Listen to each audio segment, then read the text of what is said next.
Hey guys, welcome back to my channel, or if you're new, welcome. Sorry it's been a little minute since I've posted videos. Sometimes life can be crazy and we just have to roll with it. So if you haven't been here before, my name is Ann Minnick, and I love to do book reviews, mostly by my husband's request because, as you can tell, I love books. So the least I can do is do a review on it after I finish one, and I usually do about 2 a week, one romance novel and one something else. So today our romance novel is going to be a personal favorite of mine. Please never judge a book by its cover. I got this amazing book for $1 at a antiques store. So this one is Shanna, and I'm showing you the back because, as you might have heard in some of my other videos, I have children and I've watched children since I was little, whenever I first started building my library. And I love when kids play with my books. And yes, sometimes they do get destroyed, but it's totally worth the price to pay if all my nieces, nephews, and children equate all of the books in Nanny Ann's house with a fun, good time, and they have a positive memory attached to that. But sometimes it does suck because they tear the hell out of my books, and they're not the only ones, because I truly love books. I carry them everywhere with me. I bathe with them. I love my books. So they do get a little beaten up. If you are the type of person that likes your books to stay beautiful, and I do have a few that I do not allow children to touch, and they kind of have a special separate section. So if you are that kind of person, you're probably cringing at all of my used books and their awesomeness. So this one is called Shanna. It's from Kathleen E. Woodiwiss, and it is kind of thicker. So this book was written, oh shoot, I don't even think I looked at the year. Ooh, I usually always look at the year. See, I'm slipping, I'm horrible. So I'll have to take a look at that and maybe put it in the comments. So Shanna is a very good story. So the back isn't super descriptive, so I'll try to expand on it a little more, but pretty much it's Shanna, a woman with surging desires of the spirit, the flesh, and the heart. Rook, a man burning to possess her in vengeance and in ecstasy. Shanna, a romance of passion beyond wildest dreams. So obviously it's not extremely descriptive in what the book is about. So what I love about this book, the lusty meter for it is about a 4. There is some erotic scenes, but there are definitely others that I've read that are more erotic and they have much more detail, like Nicole Jordan, which I did reviews on. She has a little bit more detail, and hers are a little more maybe risque. So this one does have those components, especially with, like wanting people and things. I will go ahead and give the disclaimer here. So this book does have rape in it. It also has violence, and violence somewhat to animals. It also has, the master, servants, and slaves. There are slaves in the book. So if any of those things that you are sensitive about, this is probably not the book for you. Now, why I love it and why I'm an advocate for it, even though those components are there. I love the love story and the back and forth between Shanna and Rook. She is kind of a brat, at the beginning of the book, and I think we all have our brat moments. And the adventure spans, it's not just in one location, which I don't have a problem with, but it really spans across multiple locations. There's like pirates, and there's island adventures. There is a little bit of London, not too much of the social whirl and social season. If you want something like that, then maybe you should go with Julia Quinn. But it does have a lot of fun adventures. I love the development of the relationship between the two and the back and forth. She is very saucy, and he does not give up very easily. There is a little bit of an angry component there whenever he feels like betrayed, I guess.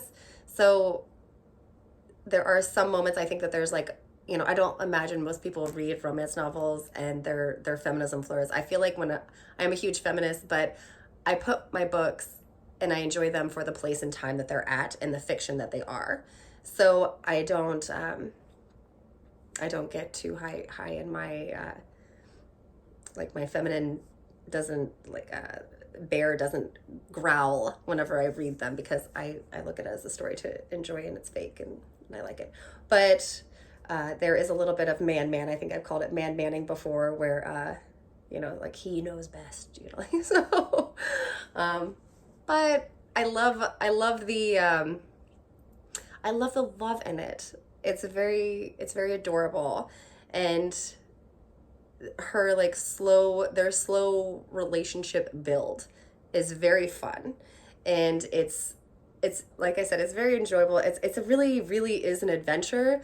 I love her father in here. He's kind of an old grouch a little bit, and so but he doesn't deal with her being a butt very well. But he's the one that made her a spoiled brat. So I do love this story. I don't know if I could say enough about this one. This is one that I read like once a year, and every time I read it, I feel like I get a different thing or a different perspective. One of my favorite quotes is from a romance novel is in here, and and you wouldn't make sense if I read it out loud because you haven't read the book yet, but it's between two of the side characters, and at least it's addressing them, and pretty much it's just saying, at one point, like, why do you love me, or why do you care for me? I've done all these things, and the other character was like, well, I don't carry around a book to tote around, who's winning a tally,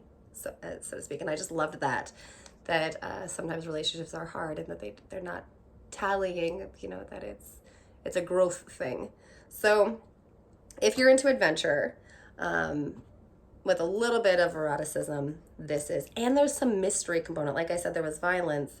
The main characters obviously are not violent to each other. Well, like not violent, but they are kind of saucy. There was a little bit of arguing. But I mean, I kind of enjoy the back and forth fighting between the two characters. Not too much, but just a little banter. And there's a mystery intrigue in the book series. So I was hooked when I first read this from the very beginning. I would highly recommend it. And so where can you buy it? Obviously. Let's see. So I got this guy for $1. I got this for $1 from like I said, an antique shop. I think it was, I can't even remember where, a long time ago.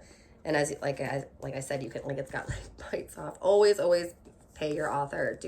I do not advocate for free books, but I mean, as you can tell, I probably need a new one because it is dying. It's dying a lot. The tape is coming off at this point.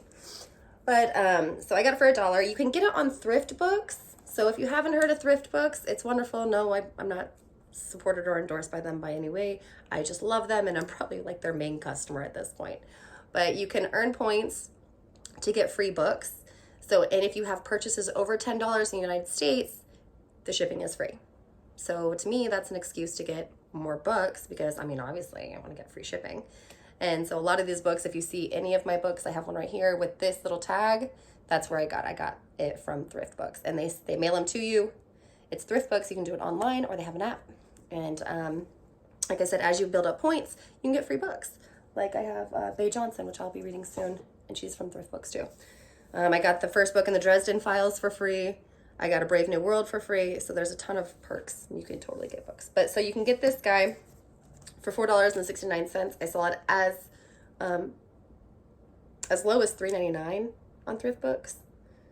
And I actually really liked the cover better. I thought it was pretty. It was a different cover, and I definitely think I'm gonna have to get one. I'm just saying, I should probably get a new book. I deserve it. Amazon, you can get it on the Kindle for $8.99. They had hardback copy for $19.99, and the paperback said it was $30, which I think is absurd. I would never pay $30. Well, not never. I mean, maybe if it was like signed autograph and it was beautiful for some reason. I don't know. But I would have to be swayed into buying a $30 romance novel that I can get for $4. And then on Barnes & Noble, I got it for you can get it for $8.99. So, like I said, it definitely is a sticker worthy, which my stickers mean that I would read it again and again. I do read it often, and I really hope that you guys pick up this one and give it a shot. Like I said, it's a little thicker, but it's well worth it. And I think that's it. If anybody has anything that they would like to add, or if you think I should do something better, or if there's a book you'd like me to review, please let me know, and I would be more than happy to do it. I'm never sad to read a book. And I hope everybody has a wonderful Monday. And thank you so much for watching. Please like the video if you want. Subscribe if you like. No pressure. And that is all. Have a wonderful day. Bye, guys.